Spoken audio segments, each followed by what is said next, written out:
guys, it's Dylan here, aka Whip Hunter. Same on Instagram and Facebook. I'll put that up on the screen, hopefully, if I can figure that out. Had a fantastic couple of weeks. Got a promotion at my day job, also a nice bonus. And as you could guess from the title of this video, I'm trying to figure out which car to buy. And basically I've narrowed it down to about 5 choices, and maybe you guys can give me some feedback.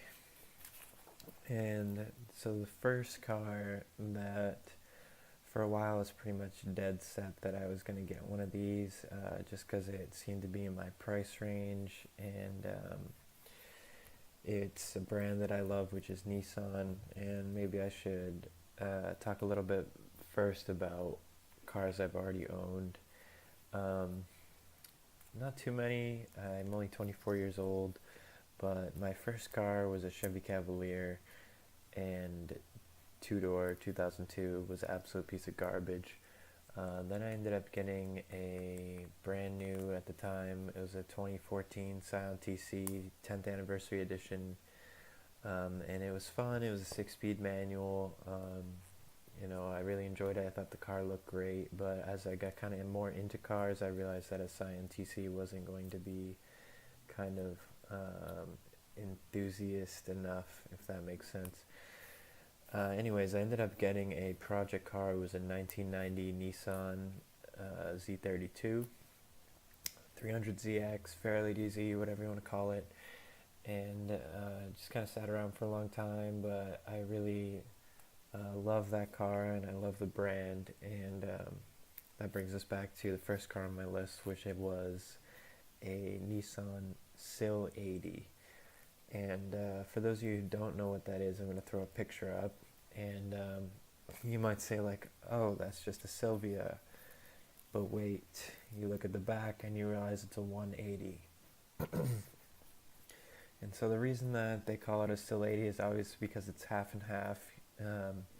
Usually they take a 180 SX, you do a front end conversion to the S13 Silvia. I've actually seen some with S14 front ends and stuff like that, but basically the big change is that it has the SR20 motor instead of the original motor in the 180 SX, which would be, I think it's called like a CA18 or whatever. And the SR20 motors are obviously preferred, and I really love the look of the Sil 80 because I love the taillights of the 180 SX. I actually love the way the 180 SX looks all around. But I think the Silvia front end is just kind of different, and I thought it would be really cool to do a car like that. I was looking around and I did find a few imported, so they'd be right-hand drive. I'm living in California now, if you haven't seen my previous videos, and it's easier than in Massachusetts to get a car and put it imported from Japan. And I found a few that look really nice with reasonable mileage on them, from the $8,000 to $12,000 range, which is pretty good. And so I'm still kind of on the fence. I might really just kind of break and get that car. One of the big problems is a lot of them are really heavily modified already, which is fantastic, but here in California we have what's called smog checks, and I never knew about this before I moved here, but it's kind of a big deal, and any sort of heavy modifications to the car are most likely going to result in a failure on the smog. And so that makes it kind of difficult to get a car like that, which is a car that's going to almost always be modified because it's a mixture between two cars and it's not from the factory like that. So maybe I would consider just getting an S13 and getting one with an SR20 or whatever, or doing the swap myself later, or just getting a 180. I like 240s as well. I'm not a huge fan of the 240 tail lights or the S14 tail lights, the later ones. I know there might be some 240s with the earlier tail lights, and that's awesome. So maybe I'll consider one of those. The second car, I was really looking at one recently, and I guess it'd be the second generation Toyota MR2, so the early 90s MR2 with the pop-up headlights, not the early 2000s Spider boxy one, looks like a Porsche Boxer. I'm not a fan of those, but I do like the previous generation. And I found one local. It was yellow. Maybe I can post a picture of it, or at least post a picture of, the generation I'm talking about. And I thought it would be really cool because it was in, again, the $8,000 to $12,000 range for a good one. I saw left-hand drive and right-hand drive. Something about right-hand drive I just really want it. Feels a little bit more exotic to us here in America. And I've never even driven a right-hand drive car, so who knows, maybe I'll hate it once I test drive it, but we'll see. And what I thought was really cool about the MR2s is that anyone who knows about them, they're mid-engine, and that is cool. It makes it feel more exotic, and it's a Toyota, so they're pretty reliable. But I do know that in order to do any work on the car, it's going to be quite difficult. You probably have to drop the subframe to really do anything. So that's kind of pushing me away from it, even though I did find a really nice one locally and seemed to be in great shape. But maybe I won't go that route because of the whole mid-engine and not being able to work on it myself and stuff like that, even though it would be really cool. So we'll see.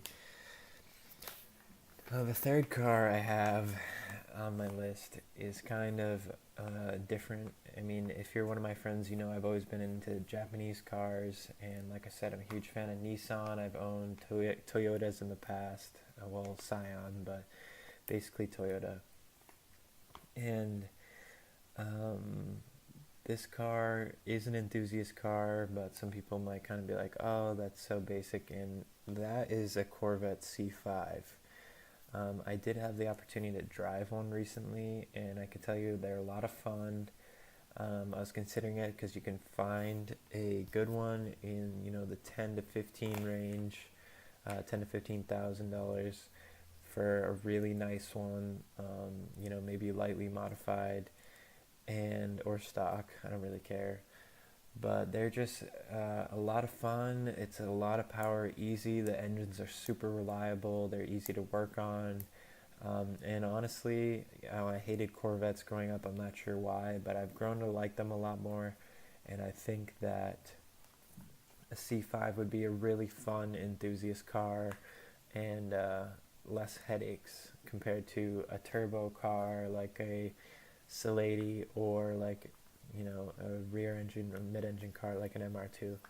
So that's why I was considering that. I'm kind of leaning away from it just because I've always kind of been like a Japanese car fanboy. But it did make it into my top 5, and if I find a really nice one, I might end up getting that. And so the fourth car is no surprise, and I may not be able to do this just because of the price, but that is an R32 Nissan GTR. I would most likely get one right-hand drive because finding left-hand drive ones is very difficult. But I found some nice ones in the $20,000 to $30,000 range, so obviously a lot more money. But this is basically the car that I've always wanted. A lot of people who are fans of Nissan obviously understand GTR is kind of like the herald, the flagship of the brand. And to be able to say that you own a GTR for $25,000 sounds really enticing, and I'm strongly considering it, even though it's, double or more the money than some of the cars that were earlier on the list. I'm still strongly considering it. They are all-wheel drive, which means if I move back home to Massachusetts, it's more practical. All the rest of the cars so far on the list are rear-wheel drive, and that's fine here in California, but back in Massachusetts, if I do move back anytime soon, we have snow on the ground for a long time throughout the year, and the GTR would obviously be a lot more practical.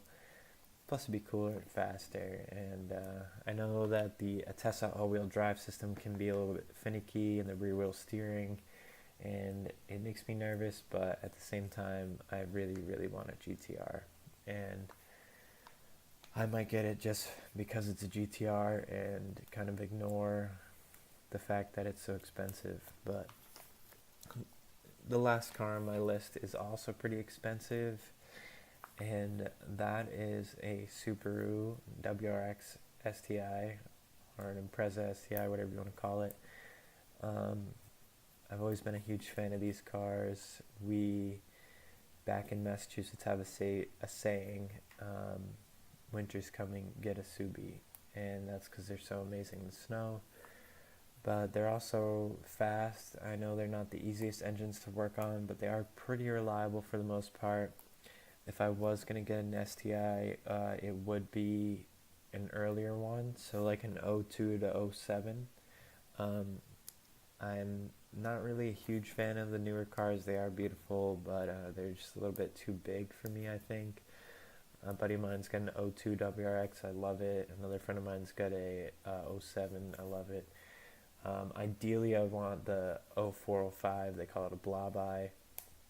And I would probably get an STI, not a WRX, just because I'm one of those people who, if it's not the top one, I don't want it. Just like I'm not going to get a GTS, I'm going to get a GTR, if I'm going to go that route. So those are the top 5. You can tell me what you think. Oh, also, the STIs are similarly priced.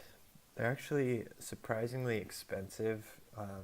Even, an older STI, 02 to 05, for a good one, you're still looking at 20 grand, and in some cases more, especially if it's, tuned and modified well, or it's really low mileage. Like, it's hard to find an STI with under $100,000 for, under 100,000 miles on it for under 25 grand. So that's why they're kind of at the bottom of my list. I'm leaning towards the Silvia or the MR2. Maybe I'll go with the C5, but the goal is to get the GTR if I can justify it, the amount of money. So we'll see. But anyways, guys, thanks for watching. Please put your opinions below on what I should get.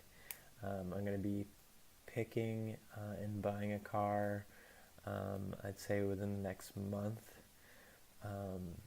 So, a little bit of time to think, but not too much. And please like and subscribe if you like this video. Like I said earlier, same thing for Instagram and Facebook. Check it out. Have a great night, guys.